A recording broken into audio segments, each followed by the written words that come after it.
ಹಸು ಎಲ್ಲಿಗ್ರಿ ತಗೊಂಡೋಗ್ತಿದ್ದೀರಾ? ಏನಿಲ್ಲ ಕಣೆ, ಹಸು ಮಾರ್ಬೇಕಾಗಿತ್ತು, ಅದಕ್ಕೆ ದಲ್ಲಾಳಿ ಅವ್ರಿಗೆ ಬರಕ್ ಹೇಳಿದೆ, ಇನ್ನೂ ಬರ್ಲಿಲ್ಲ, ಅದಕ್ಕೆ ನಾನೇ ಹೊಡ್ಕೊಂಡು ಹೋಗ್ತಾ ಇದೀನಿ ಕಣೆ. ರೀ, ದಲ್ಲಾಳಿ ಅವ್ರಿಗೆ ಏನಕ್ರಿ ದುಡ್ಡು ಕೊಟ್ಟು ಮಾರ್ತೀರಾ? ರೀ, ನಮ್ ಇಂಡಿಯಾದಲ್ಲಿ ಮೊಟ್ಟ ಮೊದಲ ಬಾರಿಗೆ ರೈತರಿಂದ ರೈತರಿಗೆ ಕನೆಕ್ಟ್ ಮಾಡುವಂತ ಒಂದು ಆಪ್ ಬಂದಿದೆ. ಅದೇ ವಿಬಾ ಆಪ್. ಇದು ರೈತರಿಗೋಸ್ಕರನೇ ಮಾಡಿರೋ ಆಪ್. ಇದ್ರಲ್ಲಿ ಆರಾಮಾಗಿ ನಾವು ಮಾರ್ಬೋದು. ಇದ್ರಲ್ಲಿ ಯಾವುದೇ ರೀತಿ ಮಧ್ಯವರ್ತಿಗಳಿಲ್ದಾನೆ ಆರಾಮಾಗಿ ನಮ್ಮ ಹಸುಗಳನ್ನ ಮಾರ್ಬೋದು ರೀ. ಹೌದಾ? ಹಾಗಿದ್ರೆ ನಾನು ಇವಾಗಲೇ ಡೌನ್ಲೋಡ್ ಮಾಡ್ಕೊಂಡು ನನ್ನ ಮೊಸುನ ವಿಬಾ ಆಪ್ ಅಲ್ಲೇ ಮಾರಾಟ ಮಾಡ್ತೀನಿ. ಯಾಕತ್ತ ಹಿಂಗ್ ಬೇಜಾರು ಕೂತಿದೆ? ಅಯ್ಯೋ, ತೋಟದಲ್ಲಿ ಅಡಿಕೆಕಾಯಿನೋ ತೆಂಗಿನಕಾಯಿ ಕಳಿಸ್ಬೇಕಾಯ್ತು, ಮಾರ್ಕೆಟ್ಗೆ ಹಾಕ್ಬೇಕಾಯ್ತು. ಆಳ್ಗಳು ಬರ್ತೀನಂದ್ರು ಬರಲ್ಲ, ಅದಕ್ಕೆ ಬೇಜಾರಾಗಿ ಕುಂತಿದ್ದೀನಿ ಕಣೋ. ತದಾ ಅಷ್ಟೇನಾ? ವಿಬಾ ಆಪ್ ಅಂತ ಐತೆ, ಅದ್ರಲ್ಲಿ ನಿಮ್ಗೆ ನಮ್ಮ ಅಕ್ಕಪಕ್ಕ ದೂರವರೇ ಕೆಲ್ಸಕ್ಕೆ ಸಿಗ್ತಾರೆ. ಅವರೇ ನಿಮ್ಗೆ ಕಾಯಿ ಕಟ್ ಮಾಡಿ ಮತ್ತೆ ನಿಮ್ಗೆ ಮಾರ್ಕೆಟ್ ತಗೋಬೇಕು ಗಾಡಿನೂ ಸಿಗ್ತದೆ.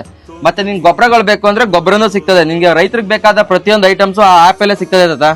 ನೀವೇನಾದ್ರು ಮನೆ ಕಟ್ಸ್ಬೇಕು ಅಂತಿದ್ರೆ ನಿಮ್ಮ ಅಕ್ಕಪಕ್ಕದೂರಿಂದ ಮೇಸ್ತ್ರಿಗಳು, ಪ್ಲಂಬರ್ಸ್ಗಳು, ಎಲೆಕ್ಟ್ರಿಷಿಯನ್ಸ್ಗಳು ಎಲ್ಲಾ ತರದರು ಈ ಆಪ್ ಅಲ್ಲಿ ಸಿಗ್ತಾರೆ. ನೀವೇನಾದ್ರೂ ಕೆಲಸಗಾರರಾಗಿದ್ರೆ ಈ ಆಪ್ ಅಲ್ಲಿ ರಿಜಿಸ್ಟರ್ ಮಾಡ್ಕೊಳ್ಳಿ. ನಿಮ್ಮ ಅಕ್ಕಪಕ್ಕ ದೂರಲ್ಲೇ ನಿಮ್ ಕೆಲಸಗಳು ಸಿಗುತ್ತೆ. ನೀವೇನಾದ್ರೂ ಕೆಲಸ ಮಾಡ್ಸೋದಕ್ಕೆ ಜೆಸಿಪಿನ ಹುಡುಕ್ತಿರ್ತೀರಾ, ಈ ವಿಬಾ ಆಪ್ ಅಲ್ಲೇ ನಿಮ್ಗೆ ಜೆಸಿಪಿ ಸಿಗುತ್ತೆ. ಹಾಗೇನೆ ನಿಮ್ಗೆ ರಾಗಿ ಮತ್ತೆ ಹುಲ್ಲು ಕೂಡ ಈ ವಿಬಾ ಆಪ್ ಅಲ್ಲೇ ನಿಮ್ಗೆ ಸಿಗುತ್ತೆ. ಸೊ ನೋಡಿದ್ರಲ್ಲ ರೈತ ಬಂದವ್ರೆ, ಈ ಅನುಕೂಲಗಳನ್ನ ನೀವು ಪಡ್ಕೋಬೇಕಾ? ಹಾಗಾದ್ರೆ ನೀವು ಮಾಡ್ಬೇಕಾಗಿರೋದು ಇಷ್ಟೇ,